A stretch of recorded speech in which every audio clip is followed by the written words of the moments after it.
Welcome back to யாஜிரா வீட்டில் ஆன்மீக channel. Hi, எல்லாரும் எப்படி இருக்கீங்க? நம்ம சேனலை சப்ஸ்கிரைப் பண்ணாதவங்க சப்ஸ்கிரைப் பண்ணிருங்க.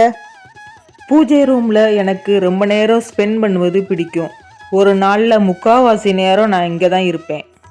எங்கள் ஊரில் மாரியம்மன் திருவிழா 21 நாள் நடக்கும். அதனால தான் 21 நாளும் அம்மனுக்கு வேப்பிலை வச்சு பூஜை செய்வேன். நேற்று வச்சதுனால காஞ்சி போயிடுச்சு. பழைய பூக்களை கலெக்ட் பண்ணி வச்சுருந்ததுலையே காஞ்ச வேப்பிலையும் போட்டுட்டேன். ஃபஸ்ட்டு சுவாமி படத்தில் உள்ள பூவையெல்லாம் எடுத்துட்டேன். சின்ன சின்ன நான் போட்ட குளத்தையும் க்ளீன் பண்ணிகிட்டு இருக்கேன். பூஜை ரூம் எத்தனை நாளைக்கு ஒரு க்ளீன் பண்ணணும்னு கேட்டிங்கன்னா, திங்கள் வியாழக்கிழமைகளை க்ளீன் பண்ணுவேன். அப்போ தான் செவ்வாய் வெள்ளிக்கிழமையில் விளக்கு ஏற்றுறதுக்கு மனசு திருப்தியாக இருக்கும். அடுத்து செல்ஃபை கம்ப்ளீட்டாக தொடச்சிட்டேன். நான் எப்போதும் குலதெய்வத்துக்கு விளக்கு ஏற்றுவேன். எங்கள் குலதெய்வம் காமாட்சியம்மன். பானையில் உள்ள தண்ணீரை எடுத்து செடிக்கு ஊற்றிடுவேன். கர்மவினை அதிகமாக இருப்பவர்களுக்கு குலதெய்வம் தெரியாமலே போய்விடும். குலதெய்வ தோஷம் இருந்தாலும் பிற தெய்வங்களின் அருள் கிடைக்காதுன்னு சொல்லுவாங்க.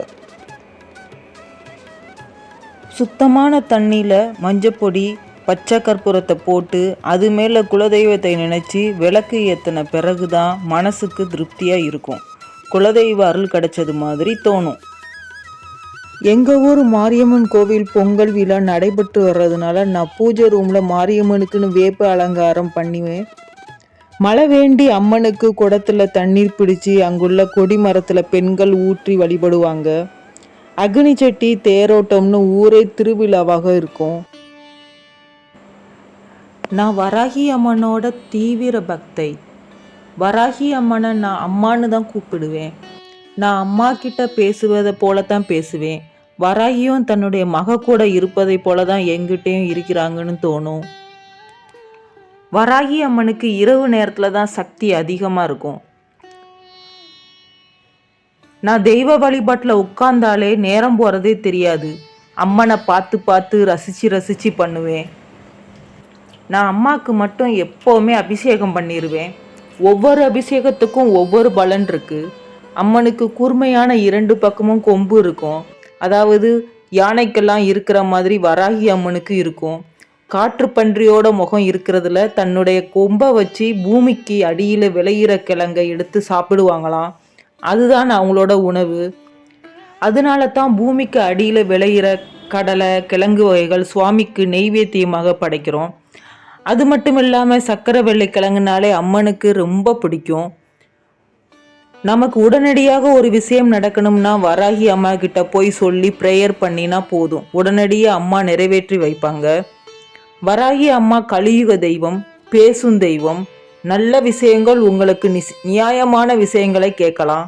கண்டிப்பாக வராகி அம்மா கிட்ட கேளுங்க, உடனே நடக்கும்.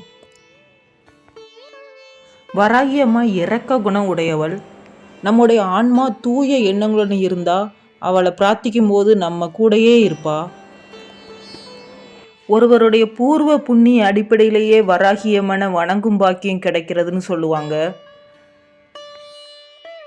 ஒவ்வொரு அபிஷேகத்துக்கும் ஒவ்வொரு பலன் உண்டுன்னு சொல்லுவாங்க. பால், தயிர், மஞ்சள், சந்தனம், குங்குமம், தேன் அபிஷேகங்கள் அம்மனுக்கு செய்யலாம்.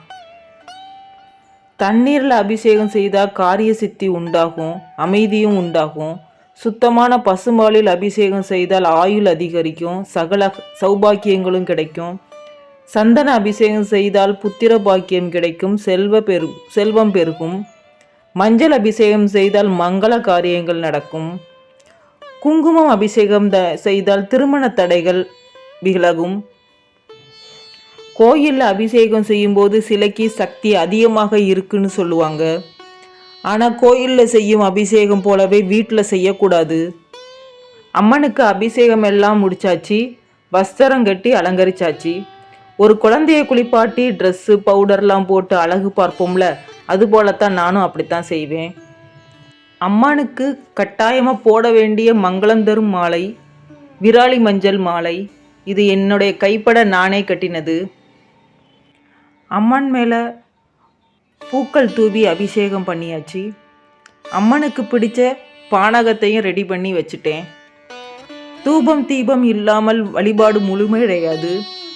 அருகில் உள்ள எதிர்மறை சக்தியை போக்கி நேர்மறை சக்தியை அதிகப்படுத்த தான் தூபம் தீபம் காட்டப்படுதுன்னு சொல்லுவாங்க.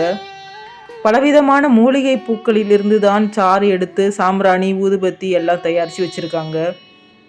தீபம் ஏற்றி வணங்கும் போது தெய்வங்கள் மகிழ்ச்சி அடைகிறாங்க. தீபாதனை செய்யும் போது சிலையில் மின்கடத்து திறன் அதிகமாக இருக்குமாம்.